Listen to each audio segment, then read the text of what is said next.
I am at a crossroads right now, and I honestly don't know exactly what to do, what the answer is. Fragmented theater is dead.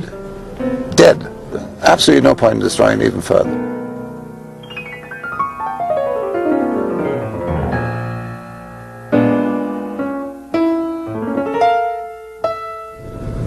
I'm in London at this moment to have meetings with different people in the theater here, and I have relatives here. I have an aunt who just became 90, turned 90. What it did was to explore the stage as if it was a fragment of their mind. Iconoclasts. It's much more a matter of introducing new stuff. Television projections, introducing new media. The stage was the mind of the director, and sometimes you'd have 5 minutes of absolutely nothing but darkness, and that was very new. This was late 60s, early 70s. It was another world. It was completely revolutionary and still not accepted. A company called the Exploding Galaxy. It was a street theater. It was everything. Performance art was called.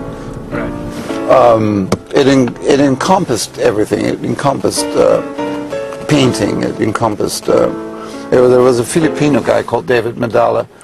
There was an American poet, a concrete poet called something Fitzgerald. I can't remember his first name. And I learned a lot. I mean, I learned everything there was to learn about theater. London is very much into realistic. London discusses the price of milk and the virginity of their children. Social realism.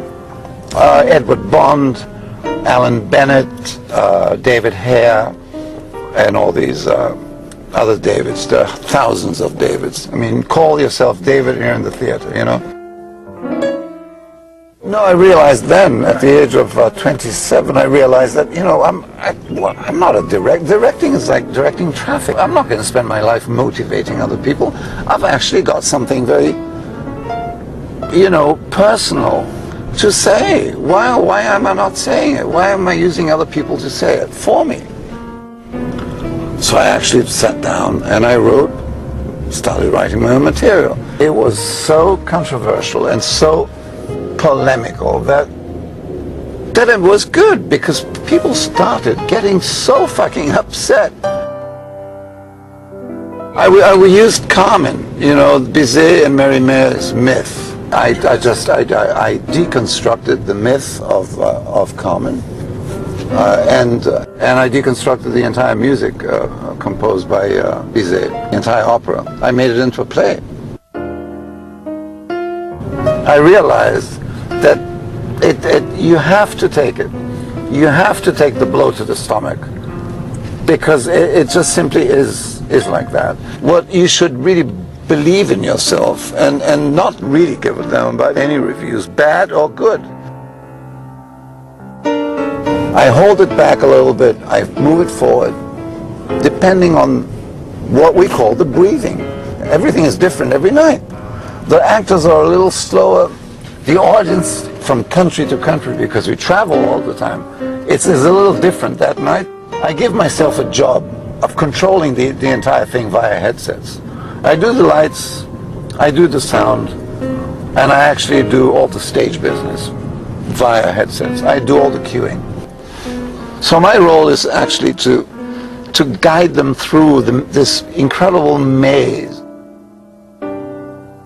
I don't have the answer. I'm not saying that I have the answer. What I'm saying is that we've got to start for a bit. We've got to start to think. I don't think art is worth a dime anymore in the world today. So you're saying that for your own productions then? Yeah. Yes. They're just purely entertainment, and it's entertainment for the bourgeoisie. Entertainment of the bourgeoisie, absolutely. I've been given 6 months to develop a project, and yet I'm completely lost. This person who is used to doing 6 plays a year hasn't done a single play in a year. There's something to be said about that.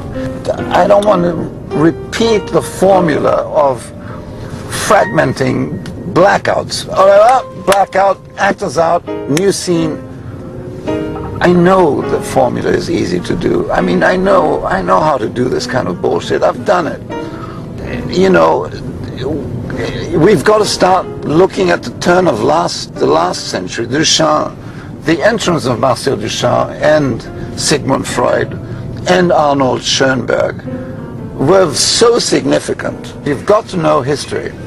And this is what I tell every time I do a workshop. This is what I tell my students. If you don't know history and the course of history and how it is perverse. It is perverse. History is amazing.